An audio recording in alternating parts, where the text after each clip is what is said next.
ধরেন একটা মসজিদ বা যে কোনো এক মাওলানাকে জিজ্ঞেস করলাম যে আপনার ধর্ম কি, সে বলবো ইসলাম। তারা যদি প্রশ্ন করি যে আপনার বাবা কোন ধর্মের ছিল, বলবো তার ধর্ম ইসলাম। আচ্ছা, আপনার দাদা, সেও মুসলমান।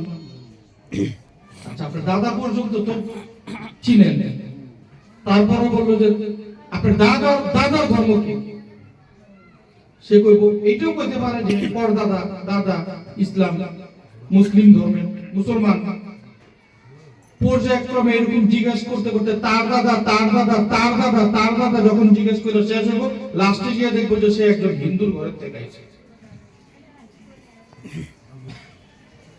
নাকি সে একজন হিন্দুর ঘর থেকে আসছে, মানে সনাতন ধর্ম থেকে আসছে।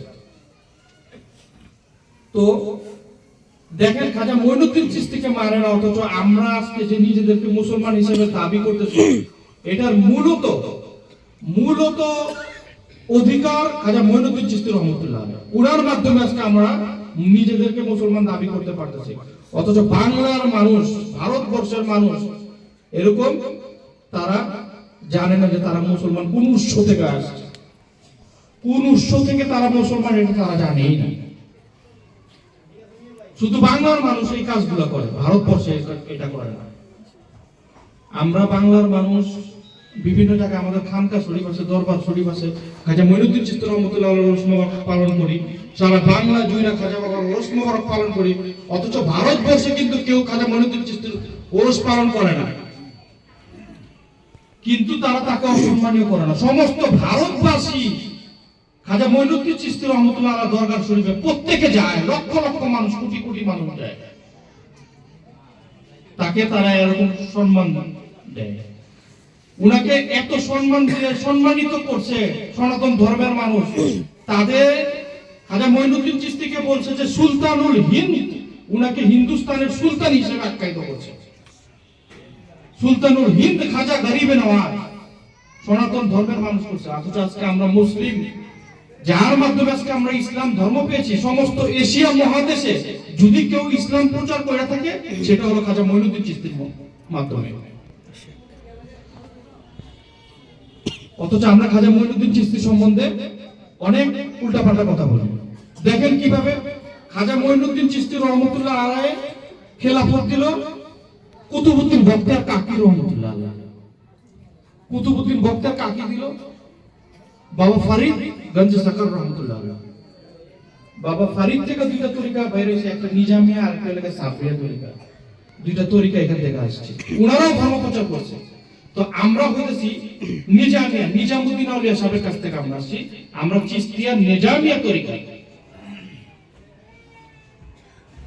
নিজামুদ্দিন আউলিয়া সাহেব। তো নিজামুদ্দিন আউলিয়া সাহেবের কাছ থেকে সমস্ত আমাদের বাংলার মধ্যে শাহজালাল, শাহপরান, শাহ সুন্দর, যত ওলিয়া আউলিয়া গাউস কুতুব বাংলার মাটিতে সাহিত্য আছে, তাদের প্রত্যেকের বিবরণ ঘাইটা দেখেন, তারা কেউ বাংলার মাটিতে জন্মগ্রহণ করে আসে, তারা প্রত্যেকে বিভিন্ন রাষ্ট্র থেকে আসছে, বিভিন্ন দেশ থেকে আসছে। তো আমাদের শাহজালাল রহমতুল্লাহ আলাইহিকে গৌর গোবিন্দর একটা কাহিনী আছে, অনেক বড় কাহিনী। গৌর গোবিন্দর ওই ঘটনার প্রেক্ষিতে বাংলার মাটি থেকে নিজামুদ্দিন আউলিয়া সাহেবের দরগায় সেই গৌর গোবিন্দর নামে বিচার গেল যে উনি এরকম এরকম ধর্ম নিয়ে বাড়াবাড়ি করতেছে, মানুষকে হত্যা করতেছে, যারা গরুর মাংস ভক্ষণ করে তাদেরকে সে হত্যা করে। কে? গৌর গোবিন্দ। তখন নিজামুদ্দিন আউলিয়া সাহেব ওই সময় বসা ছিল, উনার কাছে আরজি গেছে, তার পাশে তখন নিজামুদ্দিন আউলিয়া মাহবুব আলাই বলে, হে শাহজালাল, যাও তুমি বাংলার মাটিতে যাও, গৌর গোবিন্দর সাথে যুদ্ধ ঘোষণা করো, ইসলামকে প্রতিষ্ঠিত করো। তো শাহজালাল রহমতুল্লাহ আলাইহি নিজামুদ্দিন আউলিয়া সাহেবের হুকুমে বাংলার মাটিতে পদার্পণ করলেন। নিজামুদ্দিন আউলিয়া সাহেব আর শাহজালাল রহমতুল্লাহ আলাইহির কথা বলতেছে, খাজা সাহেব তো আরো অনেক ঢের ব্যাপার। খাজা সাহেবের ঘটনা বলে আসছি, খাজা সাহেব কাকে দিছে? কুতুব সাহেব। কুতুব সাহেব কাকে দিছে? বাবা ফরিদ গঞ্জ সাকার রহমতুল্লাহ আলাইহি। বাবা ফরিদ গঞ্জ সাকার রহমতুল্লাহ আলাইহি দিছে নিজামুদ্দিন আউলিয়া সাহেব।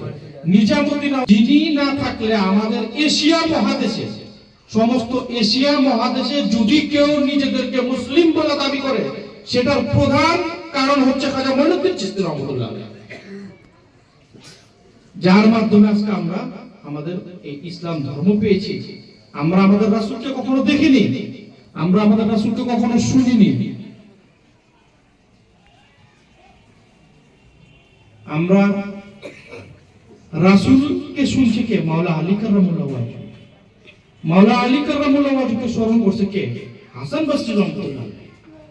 হাসান বসরি রহমাতুল্লাহ থেকে রাবেয়া বসরি আছে, মালিক দিনার আছে, অনেক আউলিয়া গাউস কুতুব আসছে, তারা তার সম্বন্ধে জানছে। রাসূলের আইন তাদের ভিতরে ছিল। পর্যায়ক্রমে এইভাবে প্রত্যেকটা ওলিয়ার ভিতরে রাসূলের আইন ছিল। এভাবে আস্তে আস্তে আমাদের খাজা মঈনুদ্দিন চিশতি রহমাতুল্লাহ আলাইহি পর্যন্ত আসছে। উনার ভিতরে রাসূলের আইন ছিল। রাসূল উনাকে আত্মায়ে রাসূল হিসেবে গণ্য করে রেখেছে মিরাজের সময়। মিরাজের একটা ঘটনা আছে, বড় পীর দস্তগীর শেখ মঈনুদ্দিন আব্দুল কাদের জিলানী রহমাতুল্লাহ আলাইহি যখন রাসূল পাক সাল্লাল্লাহু আলাইহি ওয়াসাল্লাম মিরাজে যায়, গমন করে, যখন বোরাকের উপরে উনি পা দিয়ে উঠবে, ওই মুহূর্তে বোরাকটা উঁচু ছিল বিধায় রাসূলের পা মোবারক বোরাকের উপরে উঠতেছিল না। তখন দেখলো যে একটা পাথর তার সামনে এসে দাঁড়িয়ে। তখন রাসূল পাক সাল্লাল্লাহু আলাইহি ওয়াসাল্লাম সেই পাথরের উপরে পা রেখে বোরাকের উপরে সে উঠলো। উঠার পর দেখে যে সেটা পাথর ছিল না, সেটা বড় পীর দস্তগীর শেখ মঈনুদ্দিন আব্দুল কাদের জিলানী রহমাতুল্লাহ আলাইহি। অথচ উনি ওই সময় জন্ম হয়নি, ওনার রূহ ছিল। তখন উনি তাকে বলল, তুমি কে? বলো, আমি আব্দুল কাদের জিলানী রহমাতুল্লাহ আলাইহি। বাকি তোমার কাঁধের উপরে পা দিয়ে আমি আল্লাহর সাথে মেরাজে গমন করতেছি, সমস্ত ওলিয়ার কাঁধের উপরে তোমার পা থাকবে। বড় পীর সাহেব রাসূল পাক সাল্লাল্লাহু আলাইহি ওয়াসাল্লাম এই ঘোষণা দিল। তার পাশে আবার দেখলো যে আরেকটা রূহ দাঁড়ায় আছে। তখন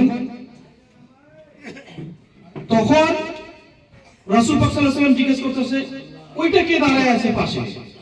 তখন বলে, এটা আমাদের সিলসিলার একজন, উনি খাজা মঈনুদ্দিন চিশতি রহমাতুল্লাহ। ওই সময় ওনার নাম ঘোষিত হয়েছে, বড় পীর সাহেব পাশাপাশি খাজা মঈনুদ্দিন চিশতি রহমাতুল্লাহ। তখন রাসূল পাক সাল্লাল্লাহু আলাইহি ওয়াসাল্লাম চোখ বন্ধ করে দেখলো যে খাজা মঈনুদ্দিন চিশতি কে। চোখ বন্ধ করে যখন দেখলো, যে দেখে যে আমার ধর্মের মূল প্রতিষ্ঠাতাই তো উনি, খাজা মঈনুদ্দিন চিশতি রহমাতুল্লাহ। তখন রাসূল তাকে ঘোষণা দিল যে আজকে থেকে তুমি বলো আত্মায়ে রাসূল খাজা মঈনুদ্দিন চিশতি রহমাতুল্লাহ। মানে রাসূল তার আত্মার সাথে ওনাকে তুলনা করেছে। রাসূল আকরাম সাল্লাল্লাহু আলাইহি ওয়াসাল্লাম তার আত্মার সাথে তুলনা করছে খাজা মঈনুদ্দিন চিশতি রহমাতুল্লাহ। অথচ আমরা আজকে মুসলমান হয়ে খাজা মঈনুদ্দিন চিশতি রহমাতুল্লাহকে চিনি না, জানি না। আমরা খাজা মঈনুদ্দিন চিশতি রহমাতুল্লাহকে কিভাবে চিনব? আমরা তো রাসূল পাক সাল্লাল্লাহু আলাইহি ওয়াসাল্লামকে মানি না। আমাদের রাসূল যে কত বড়, আল্লাহর কত বড় প্রিয়, তাকেই তো আমরা বলি যে রাসূল হচ্ছে সাধারণ রক্তে মাংস গড়া মানুষ, আমাদের মতো সাধারণ। অথচ আল্লাহ ঘোষণা দিয়েছে সে নূরের তৈরি। রাসূল পাক সাল্লাল্লাহু আলাইহি ওয়াসাল্লাম নূরের তৈরি।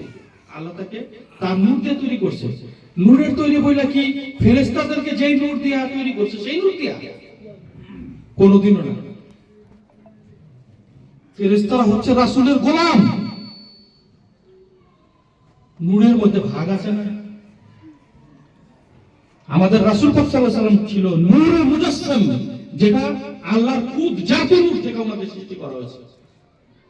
আল্লাহর নূরে রাসূল পাক সাল্লাল্লাহু আলাইহি ওয়াসাল্লাম সৃষ্টি, রাসূলের নূরে সমস্ত মাখলুকাত সৃষ্টি করছে আল্লাহ। আল্লাহ তাআলা বলছে, হে রাসূল, আমি যদি আপনাকে সৃষ্টি না করতাম তাহলে এই মাখলুকাতের কোনো কিছুই সৃষ্টি করতাম না। তার মানে কি? ওই আত্মায়ে রাসূলের অংশ খাজা মঈনুদ্দিন চিশতি রহমাতুল্লাহ।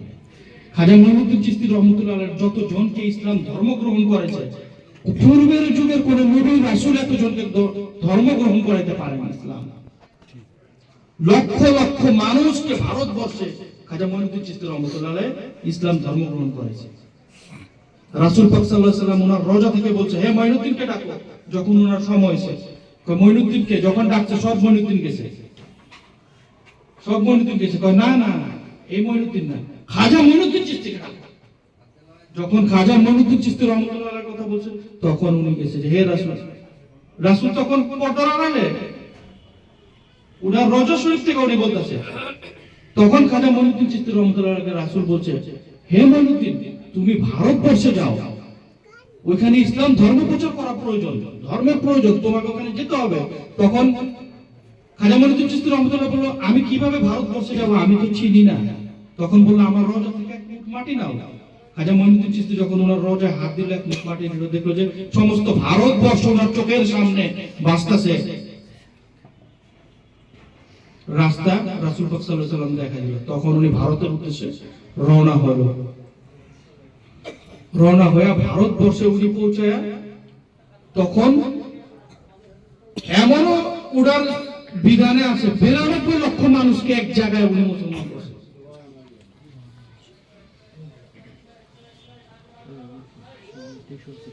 আমরা রাসূলকে দেখিনি, রাসূলের আহলে বায়াতে যারা ছিল তাদেরকে দেখিনি, তাবিঈনগণকে দেখিনি। তবে তাবিঈনগণের মধ্যে যারা আছে, যেমন ওলিয়া উলিয়া গাউস কুতুব, নবুয়তের সমাপ্তি হয়েছে, ওলিয়া উলিয়াদের কোনো সমাপ্তি হয়নি।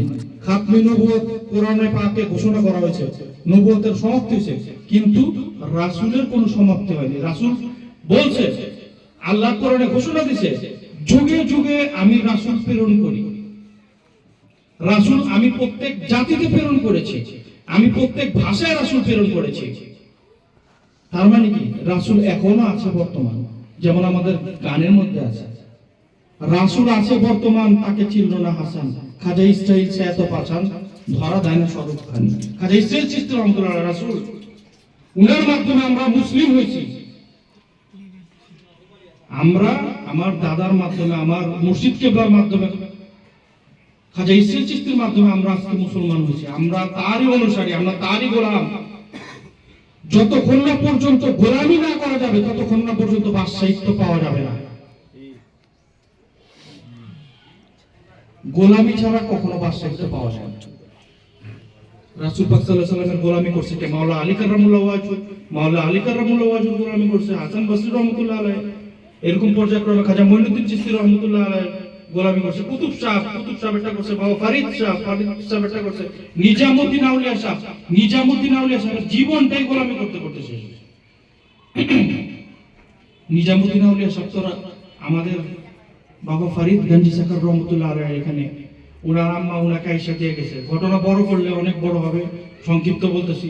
ওনার আম্মা বলছে যে, হে ফরিদ বাবা, আমার ছেলেটাকে তুমি একটু এখানে রাখো, তোমার লঙ্গরখানায় তো অনেক খাওয়া দাওয়া হয়, তারা গরিব ছিল। বললো, আমার নিজামকে তোমার এখানে যদি রাখো, তাহলে লঙ্গরখানা অন্তত 3 বেলা খাওয়া পাবে। নিজামুদ্দিন আউলিয়া সাহেবের কথা বলতেছে, অন্তত পক্ষে 3 বেলা সে খাওয়া পাবে। তখন বাবা ফরিদের লঙ্গরখানার মধ্যে নিজামুদ্দিন আউলিয়া সাহেবকে তার আম্মা দিয়ে গেল। তখন বাবা ফরিদ গঞ্জি সাকার রহমাতুল্লাহ বলল, ঠিক আছে নিজাম, তুমি তাহলে লোকদেরকে খাওয়া দাওয়ার কাজটা তুমি করো। তো নিজামুদ্দিন আউলিয়া সাহেব খাওয়া দাওয়া করাইতে 12 বছর পার হয়ে গেছে। 12 বছর পর তার মা আয়েশা দেখে যে তার ছেলে মাংস নাই, শুধু হাড্ডি। উনার ছেলের শরীরে মাংস নাই, শুধু হাড় দেখা যায়। তখন তার আম্মা আয়েশা বলল, কি ব্যাপার ফরিদ, আমার সন্তানকে তোমার কাছে দিয়ে গেছি, 3 বেলা সে খাইতে পারবে, এটার জন্য তোমার কাছে দিয়ে গেছি। আমার ছেলের যা দিয়ে গেছি তার থেকে অর্ধেকেরও অর্ধেক আমার ছেলে হয়ে গেছে। তখন বাবা ফরিদ নিজামুদ্দিন আউলিয়া সাহেবকে ডাক দিছে, হে নিজাম, তুমি এখানে আসো। নিজামুদ্দিন আউলিয়া সাহেব খাজা ফরিদ গঞ্জি সাকার রহমাতুল্লাহ আলাইহি ওনার কাছে গিয়ে বলল, জি হুজুর, আমাকে ডাকছেন। তখন বলল যে, কি ব্যাপার, তোমাকে লঙ্গরখানার দায়িত্ব দিয়েছি, তুমি এখানে খাওয়া দাওয়া করবে না, তোমার স্বাস্থ্য তো ঘাইটে গেছে কেন? তখন বলতেছে নিজামুদ্দিন আউলিয়া সাহেব, আকা মানে তার পীরকে বলতেছে, হুজুর, আপনি আমাকে সবাই খাওয়াইতে বলছেন, আমারে খাইতে পারেননি তো? আপনি আমার লঙ্গরখানার দায়িত্ব দিয়েছেন সবাইকে খাওয়ানোর জন্য, আমাকে খাওয়ার জন্য আপনি বলেননি, তুমি খাবা না। উনি কি নিজামুদ্দিন আউলিয়া সাহেব হবে, না বর্তমান জামানার মুরিদরা হবে?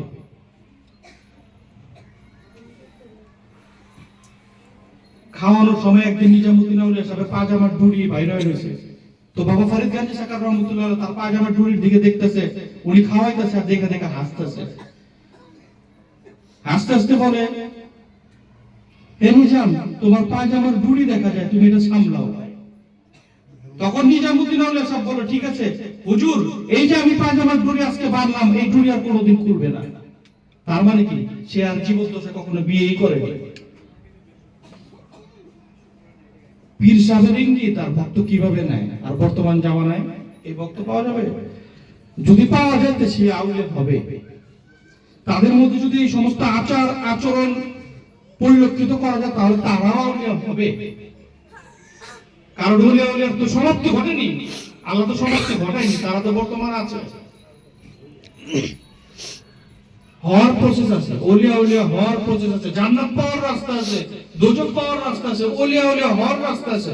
সবকিছু কোরআনের মধ্যে সম্পূর্ণ খোলাসা ভাবে বলে দিয়েছে যে তুমি এই কাজ করবা জান্নাতে যাইবা, তুমি এই কাজ করবা আল্লাহকে পাইবা, তুমি এই কাজ করবা দোজখে যাইবা। সবকিছু রাস্তায় তো আল্লাহ বলে দিয়েছে। এখন আমরা কোন রাস্তায় যাব এটা আমাদের দেখার বিষয়। অথচ আমাদের যে উদ্দেশ্যে প্রভু আমাদেরকে এই পৃথিবীতে পাঠিয়েছে, আমরা আমাদের উদ্দেশ্যটাই ভুলে গেছি। আমাদের উদ্দেশ্যটা কি? প্রভু তাকে জাহিরি করার জন্য মানব জাতিকে সৃষ্টি করেছিল। আমাদেরকে পাঠানোর উদ্দেশ্য ছিল যে তোমরা, তোমার মধ্যে আমি আছি, আমাকে প্রকাশ করো। আমাদের মধ্যে প্রভু আছে, সেই প্রভুকে প্রকাশ করার জন্য প্রভু আমাদেরকে সৃষ্টি করছে। আমরা কি করছি? আমরা কি তার সেই উদ্দেশ্যে আমরা যে গেছি? যাই না। আমরা নিজেদের মোহনীয় ব্যস্ত আছি, মায়ায় জড়ায় আছে। রাসূল পাক সাল্লাল্লাহু আলাইহি সাল্লামের লাইফ স্টাইল ফলো করেন আপনারা। দেখেন, উনি জন্মের পর থেকে উনার মা বাবা হারাইছে, মা বাবার থেকে উনি উনার সন্তান হারাইছে, সন্তান হারানোর পর উনি রাসূলের খোদার রাস্তায় সব সময় গেছে। তো উনি কি ত্যাগ করছে? উনি কি ওনার পরিবার পাইছে, ফ্যামিলি পাইছে, কোনো কিছু পাইছে? সবকিছু ত্যাগের মাধ্যমে উনি প্রভুত্ব হাসিল করছে। এই কারণে প্রভু তাকে ভালোবাসে। আল্লাহ নিজে খুশি হয়ে রাসূল পাক সাল্লাল্লাহু আলাইহি সাল্লামকে মেরাজে ডাকছে। রাসূলের ইচ্ছা ছিল না যে আমি আল্লাহর সাথে দর্শন করব, আল্লাহর ইচ্ছা ছিল যে রাসূলের সাথে সে দর্শন করবে। হ্যাঁ, আমার প্রিয় হাবিব আসবে, প্রিয় মোহাম্মদ আসবে, তোমরা জমিন আসমান সাজায় দাও। গুরুকে বলছো যে তোমরা জমিন আসমান সাজায় দাও, আমার প্রিয় হাবিব আসবে। রাসূল কি আল্লাহর জন্য তার ঘর সাজায় রাখছে? আল্লাহ আমার ঘরে আজকে আসবো? আল্লাহ তার আরশ মহল্লা সাজায় দিয়েছে যে রাসূল আসবে, আমার প্রিয় হাবিব আসবে। তো উনার মর্যাদাটা আল্লাহ তাআলা এত দিয়েছে, প্রভু এত দিয়েছে, অথচ আমরা তার বান্দা, তার উম্মত হয়ে তাকে মর্যাদাটা দেই না। আবার আমরা নিজেদেরকে কি দাবি করি? আমরা রাসূলের উম্মত, আমরা মুসলিম। অথচ কেমন মুসলিম আমরা? আমরা খাজা মঈনুদ্দিন চিশতিকে মানি না, মুসলিম। আমরা রাসূলকে সাধারণ মানুষ বলি, মুসলিম। হইতে পারে কোনোদিন তারা মুসলিম, যারা মঈনুদ্দিন চিশতি রহমাতুল্লাহকে মানে না, যারা রাসূল পাক সাল্লাল্লাহু আলাইহি সাল্লামকে সাধারণ মানুষ মনে করে, তারা কি মুসলমান হইতে পারে? কোনোদিনও না। কেন পারে না? কারণ আল্লাহ কোরআনে ঘোষণা দিয়েছে, হে ঈমানদারগণ, তোমরা প্রকৃত মুসলমান না হয়ে মৃত্যুবরণ করো না। হে ঈমানদারগণ, আল্লাহ কি বলছে কোরআনে? হে ঈমানদারগণ। ঈমানদারগণ মানে কি?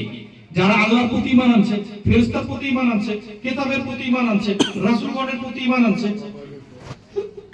তাদেরকে তো ঈমানদার বলা হয়। তাই আল্লাহ বলছে ইয়া আইয়ুহাল্লাযিনা আমানু, ঈমানদারগণের কথা বলছে। হে ঈমানদারগণ, তোমরা প্রকৃত মুসলমান না হয়ে মৃত্যুবরণ করো না। তাহলে প্রকৃত মুসলমান আবার কিভাবে হয়?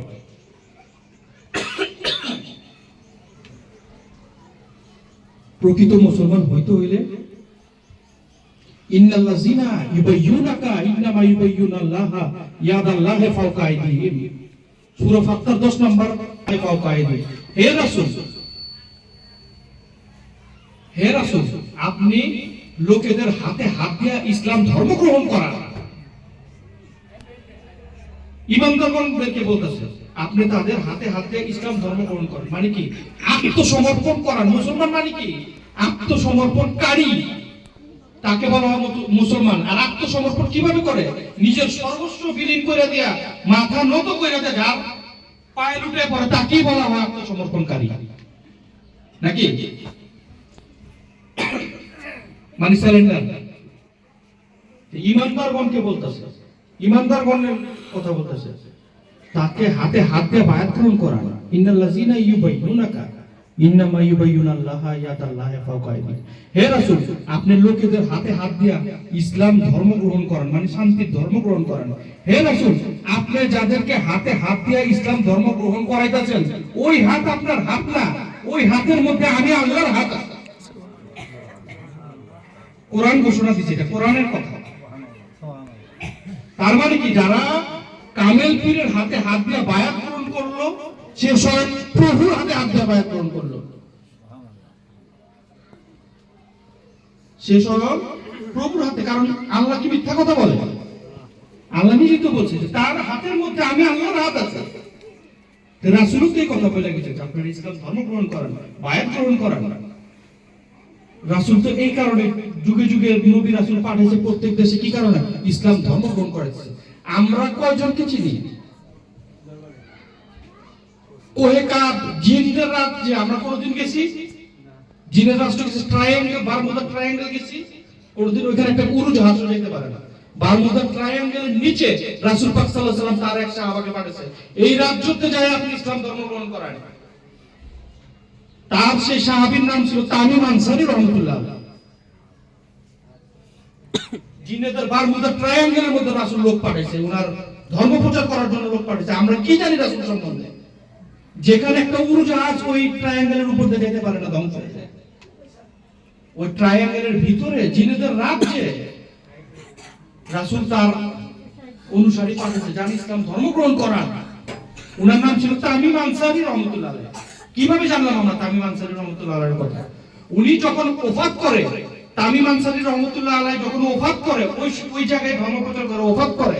উনি ওফাত করার আগে বলছে যে আমি যদি ওফাত গ্রহণ করি, তোমরা আমার দেহ মোবারকটা একটা কাঠের বাক্সের মধ্যে বাসায় দিবা, আর ওটার মধ্যে লেখা দিবা আমি তামিম আনসারী ছিলাম, আমি এই বারমুদা ট্রায়াঙ্গেলের মধ্যে ইসলাম ধর্ম প্রচার করেছি জিনের রাজ্যের মধ্যে, এবং আমার নাম ঠিকানা আমার সব কার্যক্রম তোমরা আমার ওই দেহ মোবারকের সাথে দিয়ে দিবা। তো উনি যখন পর্দা করে, ওফাত করে, জিনরা তাই করলো, তার দেহ মোবারক পানির মধ্যে ভাসায় দিল, কাঠের মধ্যে। 450 বছর পর্যন্ত সাগরের মধ্যে কফিন ভাসছে, 450 বছর পর্যন্ত। 2 মাস কাঠের একটা বাক্স যদি পানির মধ্যে রাখা হয়, 2 মাস টিকবো? কাঠের বাক্স 2 মাস টিকবো কোন পানিতে? সাগরেও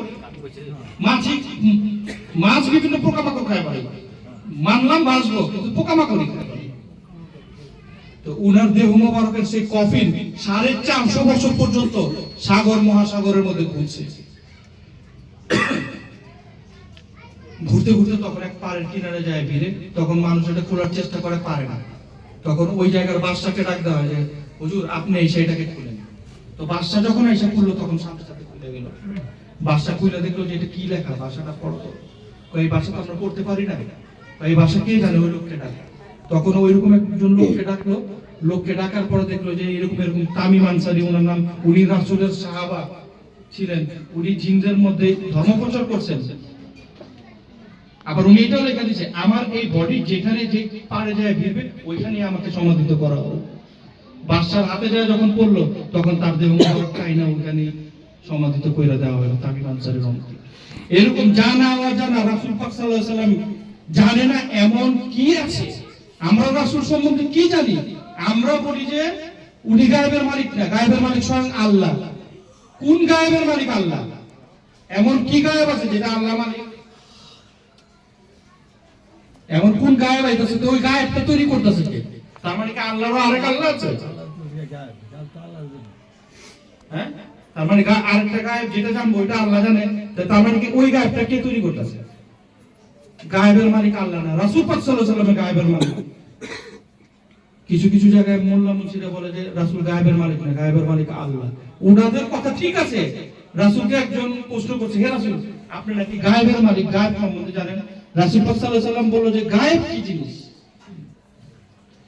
গায়েব জিনিসটা আবার কি? রাসূল বলতেছে গায়েব আবার জিনিসটা কি? লোকে বলে আপনার নাকি গায়েবের মালিক। গায়েব আবার কি জিনিস? আমি তো গায়েব জানি না। রাসূল বলতেছে বলে আমি তো গায়েব জানি না। তাইলে যে লোক বলে ঠিক আছে আপনি গায়েব জানেন না, মাটির নিচে কি এটা আপনি জানেন? কথা আমি দেখতেছি। সাত আসমানের উপরে কি হয় এটা আপনি জানেন? আমি আমার চোখের সামনে দেখতেছি। রাসূল তখন ওই লোককে বলছে শোনো, সাত আসমান উপর থেকে শুরু করে সাত জমিনের নিচ এবং সমস্ত মাখলুকাত, সমস্ত গ্রহের মধ্যে যা কিছু আছে সব আমার চোখের সামনে ভাসতেছে। এমন কি জিনিস গোপন আছে যেটা আমি জানবো? গোপন তো আমার চোখের সামনে কিছুই নাই। আমি গায়েবের মালিক কোত্থেকে বললাম? 70 গজ 70,000 ফিট মাটির নিচে একটা পোকা যেটা খালি চোখে দেখা যায় না, ও আমার নামে দুরূদ শরীফ পাঠ করে, ওইটা আমি রাসূল শুনতে পাই।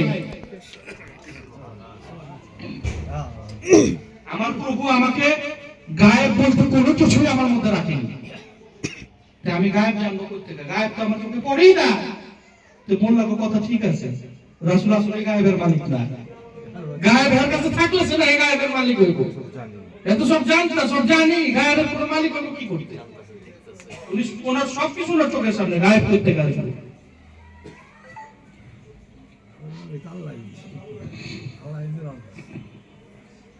তো রাসূল পাক সাল্লাল্লাহু আলাইহি সাল্লামের সেই ফায়েজ পাই মাওলা আলী হইছে। মাওলা আলী থেকে আমাদের খাজা মঈনুদ্দিন চিশতি রহমাতুল্লাহ আলাইহি হইছে।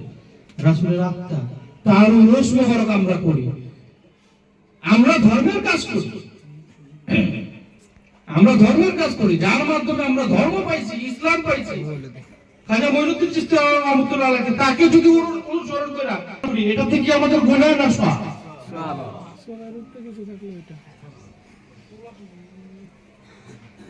অথচ কিছু মানুষ আছে ও ভণ্ডামি শুরু করছে, অমুক শুরু করছে, তমুক শুরু করছে। রাসূল পাক সাল্লাল্লাহু আলাইহি ওয়াসাল্লামের জন্মদিনের দিন, উনি যেদিন দুনিয়ার বুকে আসছে, ওই দিন ঈদে মিলাদুন নবী। উনার তো কোনো মৃত্যু নাই। লা ফারকা বাইনা হায়াতি ওয়া মাউতি ওয়া হায়াতি। রাসূল বলছে আমার জীবন এবং মরণের মধ্যে কোনো তফাৎ নাই। লা ফারকা বাইনা হায়াতি মাউতি হায়াতি, আমার মৃত্যু এবং জীবনের মধ্যে কোনো পার্থক্য নাই। আমি জীবিত অবস্থা যেরকম, আমি শায়িত অবস্থা ঠিক সেরকমই। রাসূলের নামে কিয়াম পাঠ করলে, রাসূলের নামে কিয়াম পাঠ করলে দাঁড়ায় সম্মান প্রদর্শন করলে অনেক অনেক মানুষের আগুন জ্বলে। কেন? সে কি আমাদের ধর্মের বাইরে? রাসূল কি আমাদের দুশমন? নাউজুবিল্লাহ।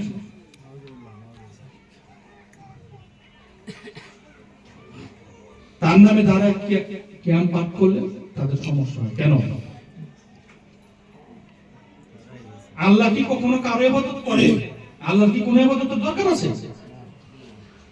হ্যাঁ, আমাদের দরকার আছে আল্লাহকে পাওয়ার জন্য, ইবাদত বন্দেগী করার জন্য আমাদের দরকার আছে। আল্লাহর কি কোনো দরকার আছে কোনো ইবাদত করার জন্য? আল্লাহ কার ইবাদত করব? তাহলে আল্লাহ তো আল্লাহ, আমরা সবাই আল্লাহর ইবাদত করি, আল্লাহ আবার কার ইবাদত করে? তাহলে আল্লাহ কোরআনে কি বলছে? ইন্নাল্লাহা ওয়া মালাইকাতাহু ইউসাল্লুনা আলান নবী ইয়া আইয়ুহাল্লাযীনা আমানু সাল্লু আলাইহি ওয়া সাল্লিমু তাসলিমা। আল্লাহ বলছে ইন্নাল্লাহা ওয়া মালাইকাতি, মালাইকা মানে কি? ফেরেশতাগণ। মালাইকাগণ, ফেরেশতাগণ। হে ফেরেশতাগণ, তোমরা আমার হাবিবের প্রতি দুরূদ ও সালাম পেশ করো, তাকে সম্মান দাও, মর্যাদা দাও, তার প্রতি দুরূদ ও সালাম পেশ করো। আমি আল্লাহ তার প্রতি দুরূদ ও সালাম পেশ করি। আল্লাহ যার নামে দুরূদ শরীফ পাঠ করে, যার নামে সালাম পেশ করে, অথচ তারে আমরা সাধারণ রাসূল হিসেবে গণ্য করি। তিনি আমাদের মতো রক্ত মাংস করা মানুষ। কি? ইন্নামা আনা বাশারুম মিসলুকুম। আমি রাসূল একদিন বলছে যে আমি তোমাদের মতই সাধারণ রক্ত মাংস করা মানুষ। ইন্নামা আনা বাশারুম মিসলুকুম, আমি তোমাদের মতই সাধারণ রক্ত মাংস করা মানুষ। রাসূল আসলে কি রক্তে মাংস করা মানুষ? আজকে একটা এমপি ভোট চাইতে গেলে তো, একটা চেয়ারম্যান ভোট চাইতে গেলে তো আমি আপনাদের মতো জনগণ সাধারণ, আপনারা আমাকে ভোট দেন, এই দেন সেই দেন, আমরা কি তারা সাধারণ মনে করি? তাকে সম্মান করি, তাকে চেয়ার দেই, এইটা তার বরত্ব যে সে তাকে নিজেকে ছোট করছে। আমরা তো তাকে বড় করি, সম্মান দিই, তাই বলে সে ছোট হয়? এটা শুধুমাত্র একটা সাধারণ উপমা দিলাম। আর রাসূল তো রাসূলই, তার সাথে তো কোনো উপমাই যায় না, কোনো অনুকরণই যায় না, তার সাথে কোনো পার্থক্যই দেওয়া যাবে না, তার সাথে আল্লাহর সাথে পার্থক্য করা যাবে না। আল্লাহ নিজে বলছে, যিনি আমার এবং আমার রাসূলের মধ্যে পার্থক্য স্থাপন করে সে ডাইরেক্ট কাফের, বিনা হিসাবে সে দোজখে যাবে। যে আমি আর আমার রাসূলের মধ্যে কোনো বিন্দু পরিমাণ পার্থক্য করে। এখন পার্থক্য বলতে কি বুঝি? আল্লাহ অনেক বড়, কিন্তু রাসূল একটু সরষের দানা পরিমাণ ছোট। আমরা কি বলি? মনে করলাম যে আল্লাহ অনেক বড়, কিন্তু রাসূল সরষের দানা পরিমাণ আল্লাহ একটু ছোট। একটু সরষের দানা পরিমাণ ছোট মনে করলাম মানে তো পার্থক্য করলাম নাকি? সরষের দানা পরিমাণ ছোট মনে করলাম মানে তো পার্থক্য করলাম আল্লাহর কাছ থেকে। সেখানে তো আল্লাহ ঘোষণা দিছে যে যিনি আমি এবং আমার রাসূলের মধ্যে পার্থক্য স্থাপন করে সে বিনা হিসেবে দোজখে যাবে। এখন আল্লাহ রাসূলকে কতটা ভালোবাসে দেখেন। এক গোত্রে ইসলাম ধর্ম গ্রহণ করার জন্য রাসূল পাক সাল্লাল্লাহু আলাইহি ওয়াসাল্লামকে পাঠানো হয়েছিল। রাসূল পাক সাল্লাল্লাহু আলাইহি ওয়াসাল্লাম আল্লাহর হুকুমে ওখানে গেছে, ইসলাম ধর্ম প্রচার করছে, তারা নামাজ পড়তেছে, রোজা করতেছে, হজ করতেছে, যাকাত দিতেছে, রাসূলের সব হুকুম আহকাম পালন করতেছে। আল্লাহ জান্নাতে যাওয়ার জন্য যা যা দরকার সমস্ত কিছু পালন করতেছে, নামাজ, রোজা, হজ, যাকাত সব। রাসূল তখন খুব খুশি, হে আল্লাহ আমি খুব খুশি। কেন মুহাম্মদ তুমি খুশি? এই যে গোত্রে আমাকে পাঠিয়েছেন তারা আমার সব হুকুম আহকাম পালন করতেছে, তারা নামাজ পড়তেছে, রোজা করতেছে, হজ করতেছে, যাকাত দিতেছে, আমি যা যা বলি তা তা করতেছে। তখন আল্লাহকে ওরা শব্দ যুগী, তখন আল্লাহ বলে ওরা শব্দ যুগী। তখন রাসূলের মনটা ছোট হয়ে গেল, কি ব্যাপার? আমার তো খুব খুশি লাগতেছে, তারা আমার সব হুকুম হাকাম পালন করতেছে, অথচ আল্লাহ বলতেছে যে তারা তো যোগী।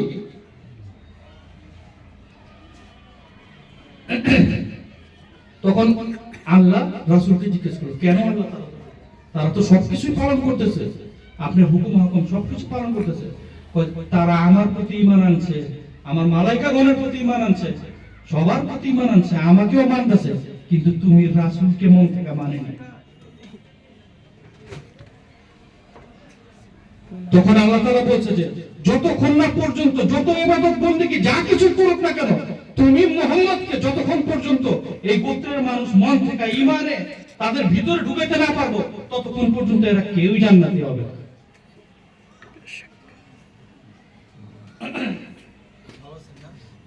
কেউই জান্নাতি হবে না। আচ্ছা আচ্ছা, সূরা ইখলাসে কি আছে?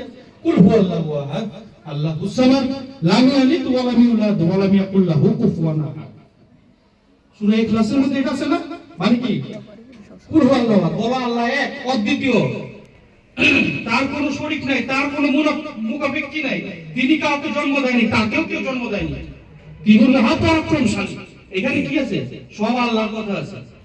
আল্লাহর সব, আল্লাহর যে একটা পাওয়ার সব কিছু সূরা ইখলাসের মধ্যে আছে। কি? কুল হুয়াল্লাহু আহাদ, আল্লাহ এক, অদ্বিতীয়, দ্বিতীয় কোনো নাই।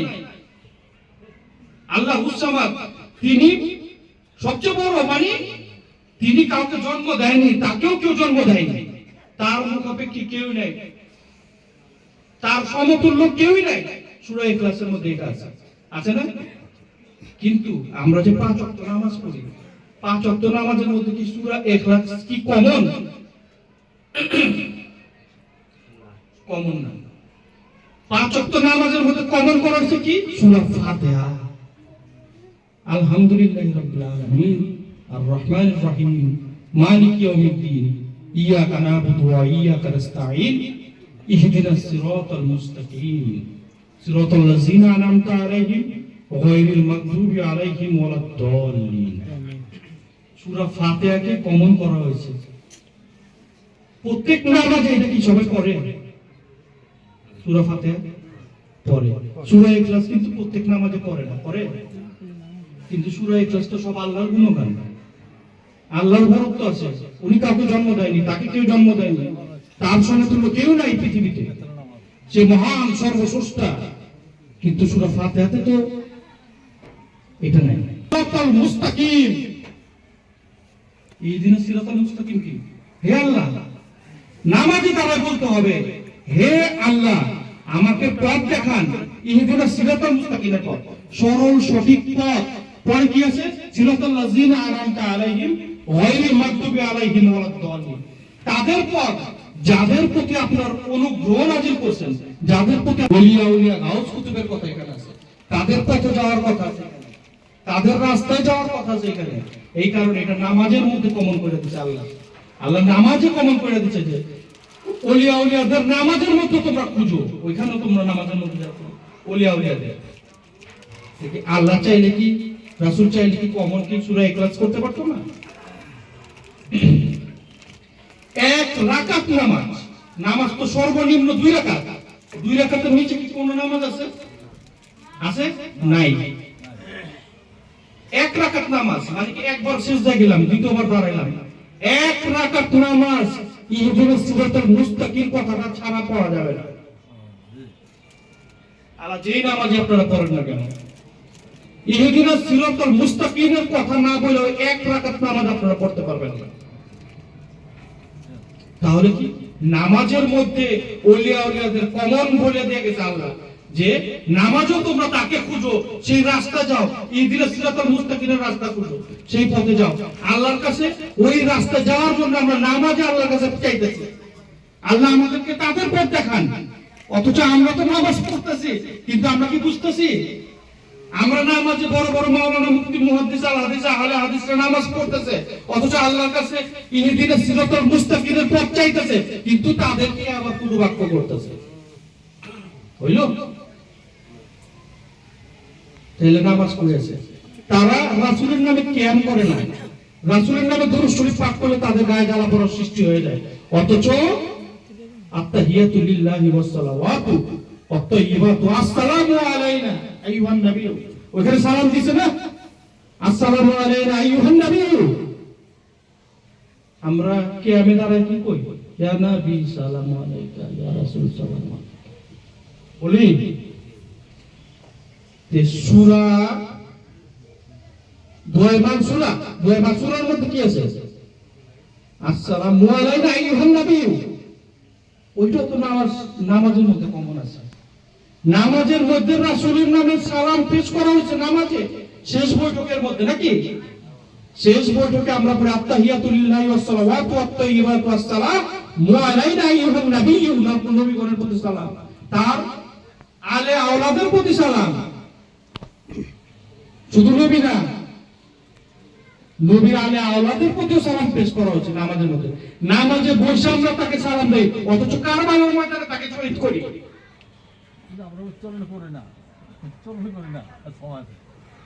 নামাজের শেষ বৈঠকে সালাম করি তাকে, নামাজের মধ্যে তাকে সালাম দেওয়া হয়েছে, অথচ আমরা কিয়াম তারে বাস্তবে করি না। তোরা যে নাম, তোরা তো সালাম দিতেছিস তারা নামাজে, তোরা কি পড়াশোনা মূর্খ? তোরা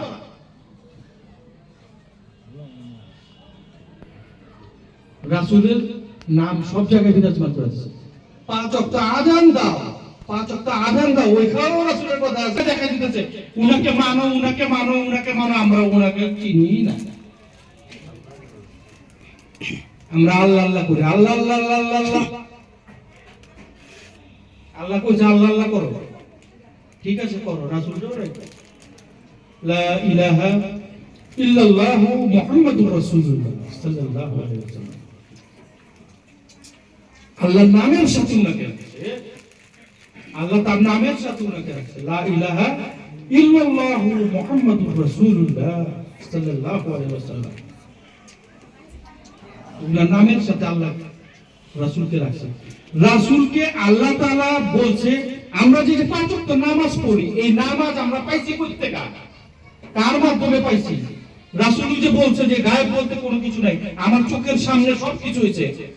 আদমকে সৃষ্টি করা হয়েছে, মা হাওয়াকে সৃষ্টি করা হয়েছে, ঈসা আলাইহিস সালামকে সৃষ্টি করা হয়েছে, মুসা আলাইহিস সালামকে সৃষ্টি করা, সমস্ত মাখলুকাত সৃষ্টি করা হয়েছে রাসূলের চোখের সামনে সব। আমরা কই থেকে পাইলাম এই কথাগুলো? ফেরাউন, নমরুদ, মুসা আলাইহিস সালামের ঘটনা, তারপর সুলাইমান আলাইহিস সালামের ঘটনা, পয়গম্বরের ঘটনা কোথা থেকে পাইছি? রাসূলের মুখ থেকে পাইছি আমরা। রাসূলের মুখ থেকে কেমনে পাইছি? রাসূল কি ওই সময় আইছিল দুনিয়াতে? রাসূল ছিল না। আদম আলাইহিস সালামকে সৃষ্টি করা হয়েছিল, কারণ রাসূলের চোখের সামনে সবকিছু দেখছে। আর সব মহল্লায় বসে যে আমি কিভাবে দেখতেছি আদমকে আমার চোখের সামনে সৃষ্টি করতেছে, আমি দেখতেছি ঈসাকে আমার সামনে সৃষ্টি করতেছে, মুসাকে সৃষ্টি করতেছে, তাকে পাঠাইতেছে, নমরুদের আগুনে জ্বালাইতেছে, পুড়াইতেছে, মানুষের উপরে অত্যাচার করতেছে। কার থেকে শুনছি? আমরা দেখছি ওই সময় ছিলাম ওই জায়গায়? ছিলাম না। কার থেকে শুনছি? রাসূলের থেকে শুনছি। বা রাসূল কি ওই সময় ছিল না? তার মুখ থেকে ছিলাম। সে কোথা জানবো? তার মুখ থেকে শুনি, তার মুখ থেকে জানি, তার কথা কোরআনের কথা। কোরআনের সকল বাণী রাসূলের মুখ থেকে আসছে, হাদিসের সকল বাণী রাসূলের মুখ থেকে আসছে। আমরা আজকে কোরআন পাঠ করে মাওলানা হই, কোরআন মুখস্থ করে হাফেজ হই, বিভিন্ন হাদিস খতম দিয়ে আমরা আহলে হাদিস হই, আল হাদিস হই। হওয়ার পরে সেই হাদিস, কালাম, মাওলানা, মুফতি, মুহাদ্দিস সবকিছু হওয়ার পরও আমরা রাসূল সাল্লাল্লাহু আলাইহি ওয়াসাল্লামকে বলি উম্মি, নাউজুবিল্লাহ। তাকে বলি মূর্খ, আক্ষরিক জ্ঞান তার ভিতরে ছিল না। তার কথা শুনে আমরা বললাম কি মাওলানা, তার কথা শুনে আমরা বললাম কি হাফেজ, তার মুখের বাণী শুনে আমরা আহলে হাদিস, আল হাদিস হয়েছি। তার সমস্ত কথা দিয়ে আমরা বিভিন্ন ডিগ্রি আমরা পাইছি। রাসূলের কথা মুখস্থ কইরা চর্চা করে ডিগ্রি পাইছি, অথচ রাসূলের বলে আমরা উম্মি। আমরা হচ্ছে ওই মুসলমান। এই মুসলমানের কাছে গেলে কি পাইবে? কিচ্ছু পাইবে না। একটা অন্ধ আর একটা অন্ধরে কোনোদিনও পথ দেখাইতে পারে না। একটা অন্ধ কখনো আরেকটা অন্ধরে পথ দেখাইতে পারে না। একটা চোখাওয়া মানুষই একজন অন্ধকে পথ দেখাইতে পারবো। আর আমরা যেতেছি অন্ধের কাছে। পৃথিবী সৃষ্টির আগে রাসূল পাক সাল্লাল্লাহু আলাইহি ওয়াসাল্লামকে সৃষ্টি করছে আল্লাহ তাআলা নূরে মুজাসসাম দ্বারা। আল্লাহ তাআলা বলছে, হে হাবিব, আমি আপনাকে অনেক ভালোবাসি, অনেক ভালোবাসি, অনেক ভালোবাসি। যে ভালো আমি আপনাকে বাসি, যেটার বর্ণনা আমি বলে শেষ করতে পারবো না। এত কত ভালোবাসবো। স্বয়ং আল্লাহ জান্নাতে দুরূদ শরীফ পাঠ করে মেরাজে যাওয়ার সময় বললো যে রাসূলকে আপনি একটু অপেক্ষা করেন, প্রভু রাসূলের নামে দুরূদ শরীফ পাঠ করতেছে। রাসূলের সাথে তার দেখা হবে। রাসূল পাক সাল্লাল্লাহু আলাইহি ওয়াসাল্লাম যখন যেই পাথরে পাড়া দেয়, সেই পাথর জীবিত হয়ে যায়। রাসূল পাক সাল্লাল্লাহু আলাইহি ওয়াসাল্লাম মরা গাছে ঢেলান দিলে সেই মরা গাছ জীবিত হয়ে যায়। আমাদের রাসূল পাক সাল্লাল্লাহু আলাইহি ওয়াসাল্লামের কথা যখন আমাদের প্রভু মিথ্যা হইতে দেয়নি, এক সময় রাসূলের গোত্রের এক লোকের বিবাহ হয়েছে, বিবাহ হওয়ার সাথে সাথে রাসূলের ঘোষণা হয়েছে, কান্না করতেছে, যুদ্ধে আপনি ফিরে আসতেও পারেন, নাও আসতে পারেন। তখন জড়ায় ধরে এক ঘরে কাঁদতেছে দুইজন। তখন বলছিল আপনি যায়েন না, কাকে না, আমার রাসূলের হুকুম হচ্ছে আমাকে যুদ্ধে যেতেই হবে। সাথে সাথে তার বিবিকে রাইখা সে যুদ্ধের সাথে সাথে গমন করছে। রাসূলের হুকুম হয়েছে, যুদ্ধে চলে গেছে। যুদ্ধ শেষ করে সবাই যখন ঠাট্টা পায়, মানে জিতা, যুদ্ধে বিজয় হয়ে যখন আসতেছে, দেখে বিভিন্ন মানুষের লাশ নিয়ে যেতেছে। যুদ্ধে গেলে কি অনেক মানুষের ক্ষয়ক্ষতি হয় না? কেউ আহত হইতেছে, কেউ ধরে নিয়ে গেতেছে, সবার পরিবারের লোকজন হইতেছে। ওই বিবি তো নতুন বিয়ে করছে, স্বামীর সাথে একটা রাত হচ্ছে কাটাতে পারেনি, ওই তো অপেক্ষায় আছে রাসূলের, যে রাসূল কখন আসবে, আমার স্বামী কখন আসবে। সমস্ত মানুষ আসতেছে আহত ভাবে, কেউ নিহত হইতেছে, নিহত লোক হইতেছে, মারা গেছে। সে দেখে যা যা হয়ে কাঁদতেছে, আমার স্বামী বোধহয় মারা গেছে। কিছুক্ষণ পরে দেখেছে রাসূল আকরাম সাল্লাল্লাহু আলাইহি ওয়াসাল্লাম আসতেছে। সাথে সাথে দৌড় দিয়ে যায় রাসূলের পায়ে ধরে কাঁদতেছে, হে রাসূল, আপনি তো আমার স্বামীকে নিয়ে গেছেন, আমার স্বামী কই? তার স্বামী কিন্তু যুদ্ধে মারা গেছে। তার স্বামী যুদ্ধে মারা গেছে। রাসূল ওই মহিলা, ওই নারীর কান্না দেখা সে মুখ দিয়ে বলতে পারলো না যে তোমার স্বামী মারা গেছে। রাসূল কি বললো? যে তোমার স্বামী আসতেছে। মানে ওর কান্না দেখা রাসূল বলতে পারলো না যে তোমার স্বামী মারা গেছে, বললো তোমার স্বামী আসতেছে। রাসূল যখন বলছে আসতেছে, আল্লাহর সাথে সাথে ঘোষণা দিয়েছে, হে আজরাইল, যতগুলো জান তুমি কবজ করছো সেই জানগুলোর মধ্যে ওই নারীর যে স্বামী আছে তার জানটা তুমি ফিরিয়ে দাও। তখন আজরাইল বলছে, আল্লাহ আপনার হুকুমে তো আমি জান কবজ করছি। কয় না, এখন ফিরতে হবে তোমার, কারণ আমার রাসূল বলছে ওর স্বামী আসতেছে, তাকে আসতে হবে।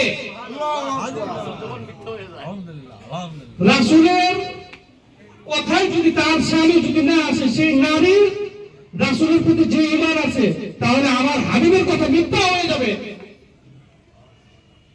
আল্লাহ তাআলা তার হাবিবের কথা সত্য রাখার জন্য সেই ব্যক্তির জানকে জীবিত করে দিয়েছে। আল্লাহ রাসূলকে আল্লাহর কাছে চেয়েছে, হে আল্লাহ, ওই লোককে জীবিত করে দাও, ওই নারীর যে স্বামী আছে তাকে জীবিত করে দাও, আল্লাহ জীবিত করে দাও যে কাঁদতেছে। রাসূল এটা করছে? রাসূল হাত তুলে আল্লাহর কাছে দোয়া চাইছে। রাসূল কি বলছে? আসতেছে। আল্লাহর কাছে সে চায়ওনি যে আল্লাহ তার স্বামীকে ফিরিয়ে দেয়। যে আল্লাহ কতটা মহব্বত করে রাসূল আকরাম সাল্লাল্লাহু আলাইহি ওয়াসাল্লামকে, তার মুখের বাণী সে মিথ্যা হইতে দিবে না। একজন মৃত ব্যক্তির ভিতরে সে জানতে আছে রাসূলের হুকুম ব্যতীত। কতটা মহব্বত থাকলে, আল্লাহ রাসূলের প্রতি কতটা মহব্বত থাকলে এই কাজটা করতে পারে।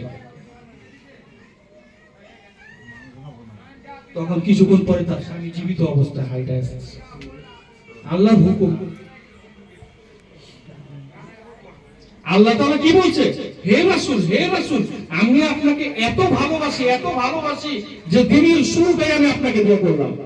আমি আল্লাহ পরে থাকলাম, মানে আল্লাহ নিজেকে পরে রাখলো, দিনের শুরুটাই আল্লাহ রাসূলকে দিয়ে করলো। যেমন আমাদের মৃত্যু দিনের ফজরের নামাজের সময় অতি ফাস্ট সুন্নত 2 রাকাত নামাজ পড়তে হয়। দিনের শুরুতেই সুন্নত 2 রাকাত সুন্নত সালাত আদায় করার পরে ফরজ সালাত আদায় করতে